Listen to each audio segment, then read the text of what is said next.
Hola, ¿qué tal? Aquí estamos de nuevo con Teoría Política con la tía Shanti.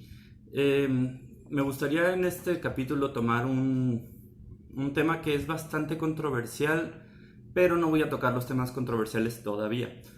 Mientras estaba grabando este video, mientras estaba escribiendo los guiones, me di cuenta que es un tema demasiado amplio y que no puedo abarcarlo en un solo capítulo, entonces lo dividí en varios. Espero que me vean en todos. Me grabé con el mismo outfit porque me solté hablando y no voy a poder terminarlo todo. ¿Se puede hablar acaso de un feminismo cuando yo estoy en drag? En dado caso de que tengan alguna duda respecto a mi postura en cuanto a la parte política del drag, pueden ver mi primer video, se llama Drag of Blackface. Ahí pueden ver más o menos qué es lo que opino al respecto. Bueno, ¿de dónde viene el feminismo?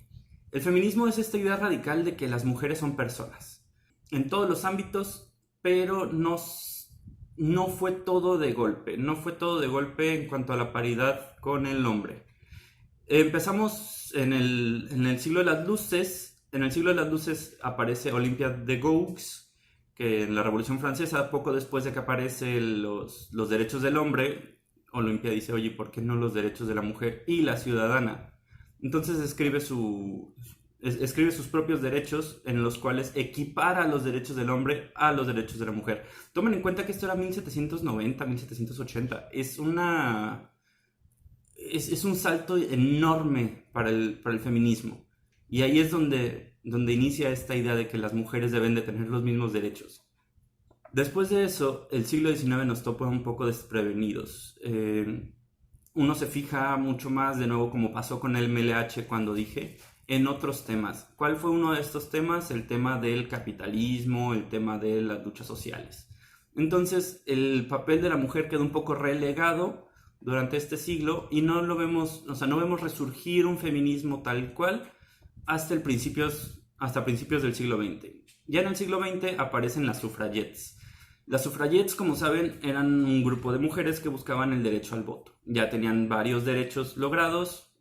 No todos no estaban equiparados a los derechos del hombre, pero pues buscaban tener mayor injerencia en la vida política. ¿Y cómo hacer eso en la democracia? A través del voto. Entonces las suffragettes peleaban a favor del voto. Y eso es lo que se le llamó la primera ola del feminismo. La primera ola del feminismo va más o menos de 1910 a 1950, depende del autor, pero es un periodo amplio en el cual se fueron logrando algunos derechos políticos y civiles de las mujeres. No se logra ver alguna relación entre este feminismo con la diversidad sexual, porque todavía no había sucedido la revolución sexual.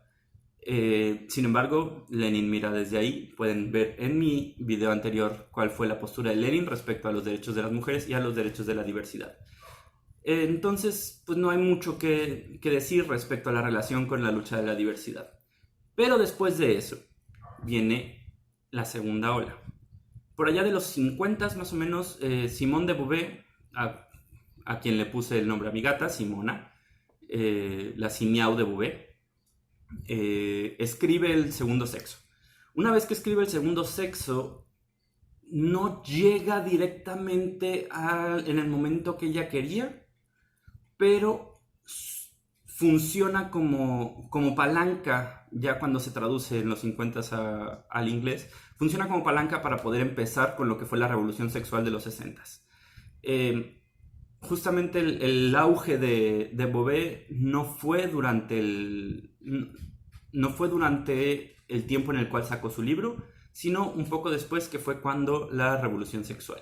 En la revolución sexual, ahí sí, por favor, el feminismo abraza a la diversidad porque se busca atacar a los fetiches sexuales que nos han tratado de tabú durante todo este tiempo, incluido la homosexualidad, la transexualidad, incluido también la sexualidad de la mujer, que han sido las cosas que la biopolítica han ido oprimiendo durante todo este tiempo.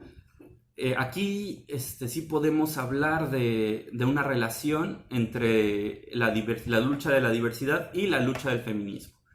Esta segunda ola abarca más o menos entre los 60 y hasta un poquito de los 80 incluso. Son 20 años en los cuales aparece muy rápido una liberación sexual muy fuerte.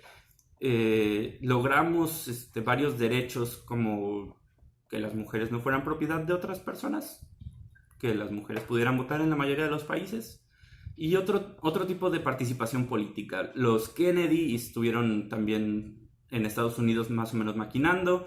En México desde el 50 y que hubo le dimos el derecho al voto a la mujer. Entonces más o menos iba como subiendo el asunto. Después de eso, después de que aparece este feminismo de segunda ola que va muy de la mano con la liberación sexual, viene el VIH. De nuevo, el VIH acaba con todas las luchas de la liberación sexual. ¿Por qué? Porque es un virus de transmisión sexual y entonces aparece un estigma hacia la sexualización de las cosas. Y poco después de la aparición del VIH, pongamos que la pandemia fue del 78 que se descubrió el virus hasta el 80 y que hubo, dependiendo del país, vemos también un resurgimiento de después del VIH. Un resurgimiento del feminismo que fue lo que se llamó el feminismo de tercera ola. El feminismo de tercera ola podemos ver un poco a Judith Butler, podemos ver un poco a Rebecca Walker, y en ese feminismo de tercera ola la palabra clave es la interseccionalidad. La interseccionalidad es esta idea de que hay distintas capas de opresión y que una misma persona puede sufrir varias opresiones al mismo tiempo. Meten asuntos de raza, meten asuntos de orientación sexual, de identidad de género, meten asuntos de clase social, meten asuntos de todo. El asunto de las clases sociales queda más o menos relegado cuando aparecen las políticas de identidad, pero en específico es hablar de todas las opresiones que sufre cada uno de los grupos vulnerables, cada uno de los grupos oprimidos. Entra también ya en los 90s, ya con esta tercera ola, un poco el asunto del posmodernismo. El posmodernismo, y aparece un Zygmunt Bauman, y aparece la liquidez de los conceptos. Las cosas empiezan a ser un poco más dependientes del contexto y no tan dependientes de lo que son per se. Y se empiezan a diluir. Sin embargo, en la realidad, en la praxis política, estas diferencias no se diluyen, siguen existiendo. Es el gran problema, yo creo, de la posmodernidad, que dicen, no, pues es que depende de cómo te identifiques y depende de cuál sea tu contexto, pero las opresiones siguen ahí, siguen existiendo las opresiones. Sea eso hacia la identidad de género, sea eso respecto a la orientación sexual, o sea eso respecto al género en general. Sigue existiendo el machismo, siguen existiendo los feminicidios, siguen existiendo los estereotipos de mujer, siguen existiendo mujeres que no les permiten ir a la escuela en su casa. Entonces, ¿cuál es la postura del posmodernismo? Se queda un poco blanda, se queda un poco tibia la postura del posmodernismo.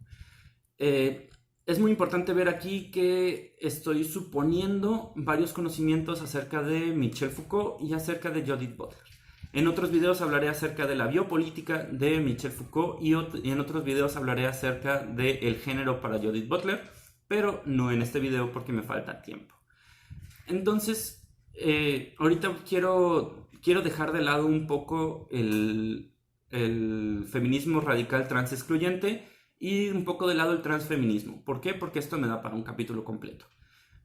Entonces, eso es más o menos una idea de cómo estamos. Estamos en una cuarta ola del feminismo en este momento, en el cual resurge a través de todas estas tecnologías de la información, resurgen las ideas feministas, resurgen las ideas de la liberación sexual, pero resurgen de una manera distinta. Y se busca utilizar estos nuevos medios para poder tener este resurgimiento. Y ahí es donde estamos ahora. Estamos en una cuarta ola que empezó más o menos como en el 2010, 2015, dependiendo del autor que mires. Si tienen comentarios al respecto, no olviden dejarlos aquí abajo. No olviden suscribirse y darle me gusta y ver todos los demás videos de la House of Science.